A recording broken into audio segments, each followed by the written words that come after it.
এই যে রমজান মাস আসতেছে, বরকতের মাস,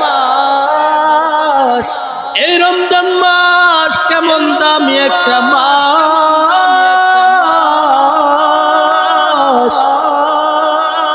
এই রমজানের ফজিলত কেমন জানো? আল্লাহ তাআলা রমজান মাসকে দিয়েছে বান্দা যেন এই রমজান মাস পাইয়া পরিপূর্ণ তাকওয়াবান হতে পারে, বান্দা যেন মুত্তাকিন হতে পারে। 11 মাস বান্দা গুনাহ করে করে নফসের প্রতি জুলুম করে ফেলেছে, আল্লাহ তাআলা একটা মাস দিয়েছে, সেটা হলো রমজান মাস। সেই রমজান মাস পাইয়া যদি বান্দা ভালো ইবাদত করে, বন্দেগী করে, আল্লাহর কাছে তওবা করে, আল্লাহ তাআলা ওই বান্দার জিন্দেগীর সমস্ত গুনাহ খাতা maaf করে দেয়। আরেকটা ফজিলত, এমন বরকতপূর্ণ আমল, সেটা হলো তারাবি নামাজ। এই তারাবি নামাজ বান্দা, অনেকে তারাবি নামাজ পড়ে, আবার অনেকে তারাবি নামাজ পড়ে না, রোজা রাখে ঠিক, কিন্তু তারাবি নামাজ পড়ে না। আবার অনেকে রোজা রাখে না, তারাবি নামাজ পড়ে। তবে 20 রাকাত বান্দা পড়ে না, 8 রাকাত পড়ে। আরে বান্দা, রমজানে 20 রাকাত নামাজ যদি পড়ো, তোমার তো কোনো ক্ষতি নাই, কারণ এটা হলো এমন এক বরকতের মাস, এমন ফজিলতের দামি মাস। এই মাসে নফল, এই মাসে নামাজ ফরজ নামাজের সমান, নফল ইবাদত ফরজ ইবাদতের সমান। আরেকটা গুরুত্বপূর্ণ আমল হলো কুরআন তেলাওয়াত। বান্দা যত বেশি কুরআন তেলাওয়াত করবে, তত আল্লাহর কাছে দামি হতে পারবে। আল্লাহ তাআলার কাছে দামি হওয়ার জন্য বান্দা যদি রোজা রাখো, কুরআন তেলাওয়াত করো, 5 ওয়াক্ত নামাজ পড়ো, আমার আল্লাহর কাছে তুমি দামি বান্দা হয়ে যাইবা। এই রমজান মাস পেয়েছো, বরকতের মাস। রমজানের মধ্যে ইফতারি করবা, বান্দা একা ইফতারি করবা না, আরেকজন নিয়ে ইফতারি করবা, প্রতিবেশীদেরকে নিয়ে ইফতারি করবা, গরিব অসহায় তাদেরকে দাওয়াত করে করে একসাথে ইফতারি করবে। এটাই হলো আমার নবীর সুন্নাত। আমার নবী কখনো একা ইফতারি করতেন না, কখনো একা খাইতেন না, আরেকজন হলেও ডাক দিয়ে এনে মায়ার নবীর সাথে ইফতারি করাইতেন। বান্দা ইফতারি করলে, ইফতারি করাইলে, ওই রোজাদার রোজা রাখিয়া যে সওয়াব কামাই করলো, বান্দা তুমি যদি তাকে ইফতারি করা, সে রোজা রাখিয়া যে সওয়াব কামাই করলো, তুমি তাকে ইফতারি করাইয়া সে পরিমাণ সওয়াব কামাই করতে পারো। সাহাবায়ে কেরাম রাদিয়াল্লাহু তাআলা আনহু বলেন, ও পয়গম্বর, আমরা তো গরিব অসহায়, কিভাবে অপরজনকে ইফতারি করাবো? মদিনাওয়ালা নবী বলেন, ও সাহাবায়ে কেরাম, তুমি যদিও রোজাদারকে ডেকে এক গ্লাস পানি পান করাইয়া দাও, বা একটা খেজুর তাকে খাওয়াইয়া দাও, সে রোজা রাখিয়া দে, সওয়াব কামাই করবে।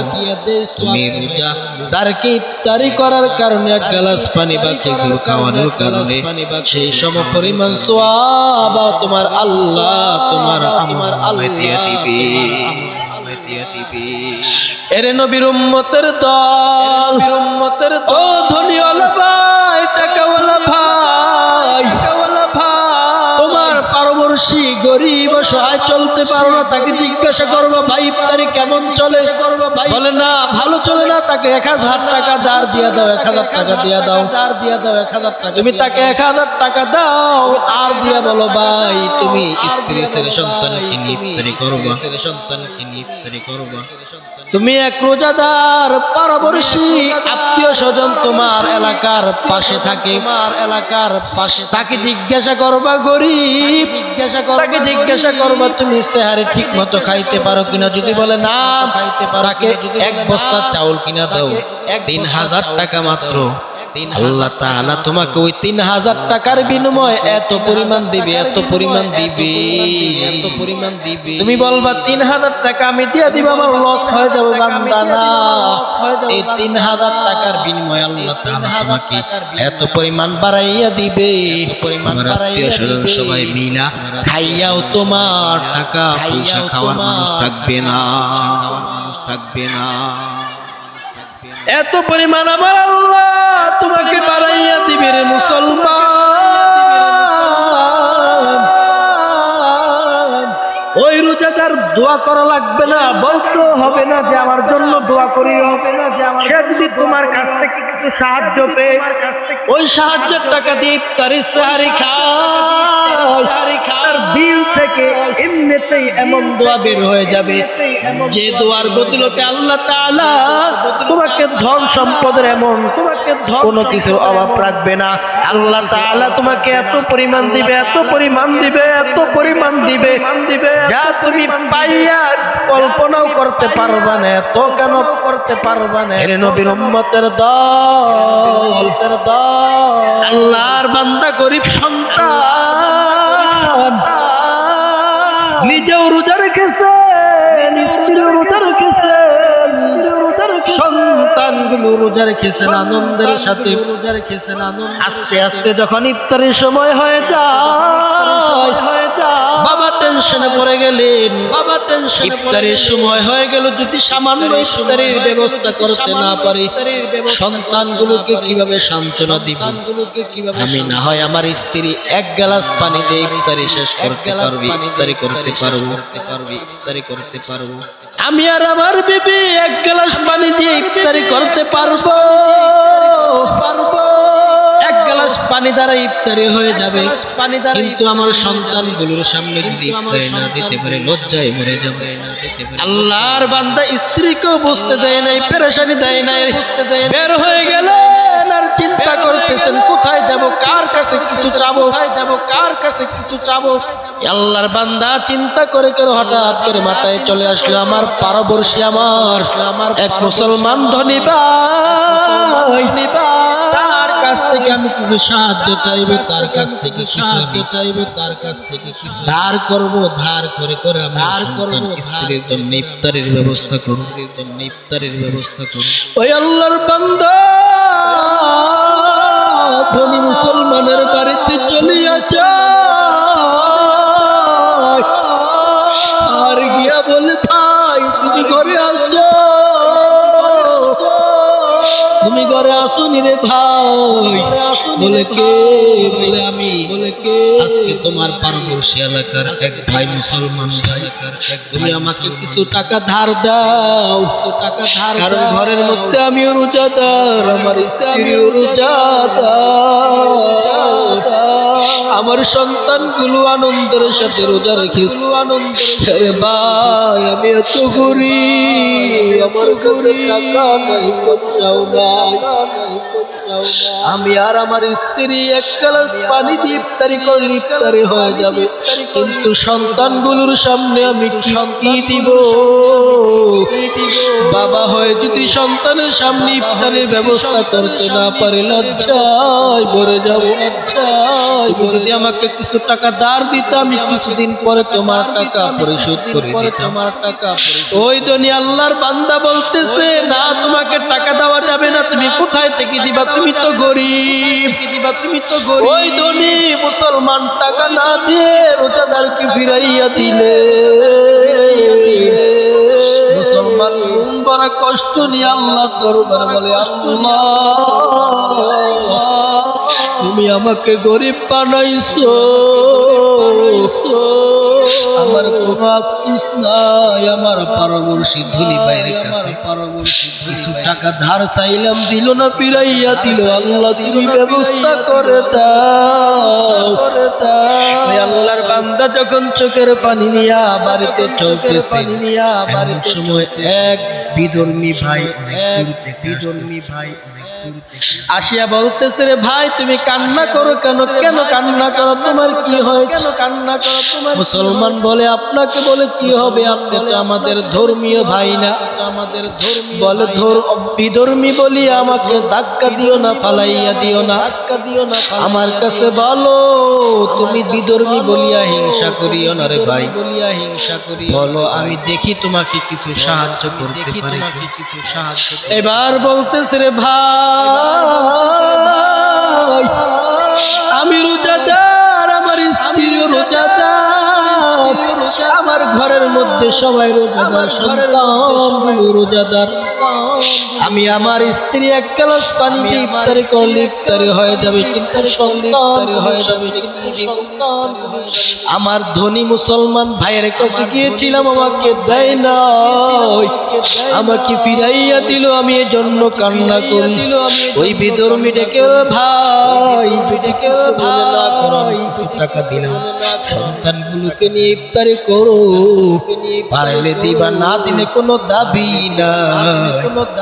ওই আল্লাহর বান্দা টাকা পাইয়া ইফতারের আয়োজন করলে, ইফতারি গুলো সামনে নিয়া, স্ত্রী সন্তানগুলোকে সামনে নিয়া আল্লাহর কাছে দোয়া করে, মালিক আমার ধর্মীয় মুসলমান ধনী ভাই আমাকে সাহায্য করলো না, আমার বিধর্মী এক ভাই আমাকে সাহায্য করলো, আমি তার জন্য দোয়া করবো। তাকে আমি কি দিব? দেওয়ার মতো কিছুই না।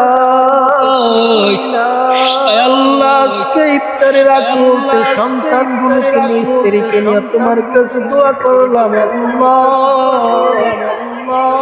ওই বিধর্মী ভাইকে তুমি তার সিনার মধ্যে হেদায়েতের নূর জ্বালাইয়া দাও।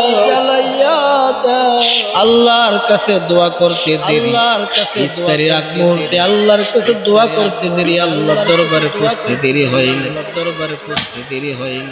ওই আল্লাহর বান্দা ইফতারি শেষ করে রাতের বেলা ঘুমাইয়া যায়। মুসলমান ঘুমাইয়া গেল, রোজাদার ঘুমাইয়া গেল, বিধর্মীয় ঘুমাইয়া গেল। হঠাৎ করে ওই ধনী মুসলমান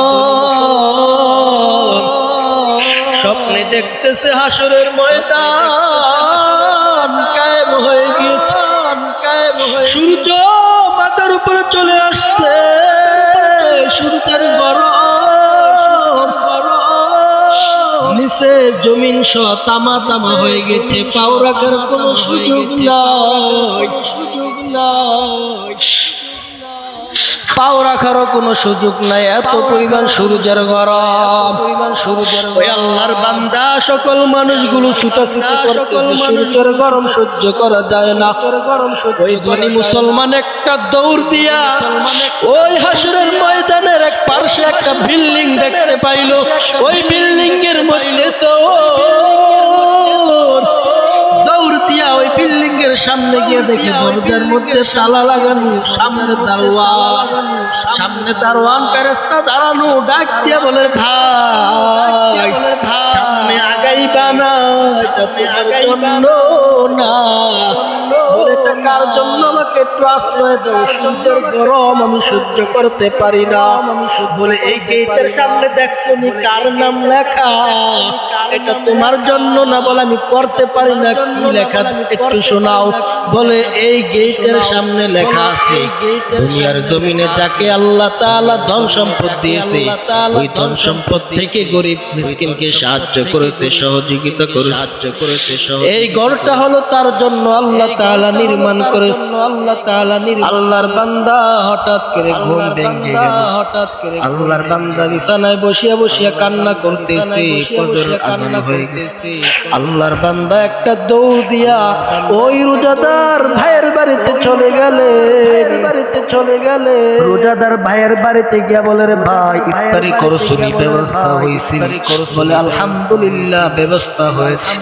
বলে কে দিয়েছে, কোথায় থেকে আনছো, নাও ফিরাইয়া দাও, ডবল টাকা দিব, ফিরাইয়া দাও। বলে না আমার এখন লাগবে না, গতকাল লাগছিল তার জন্য চাইছি, আজকে আমার লাগবে না, প্রয়োজন নাই।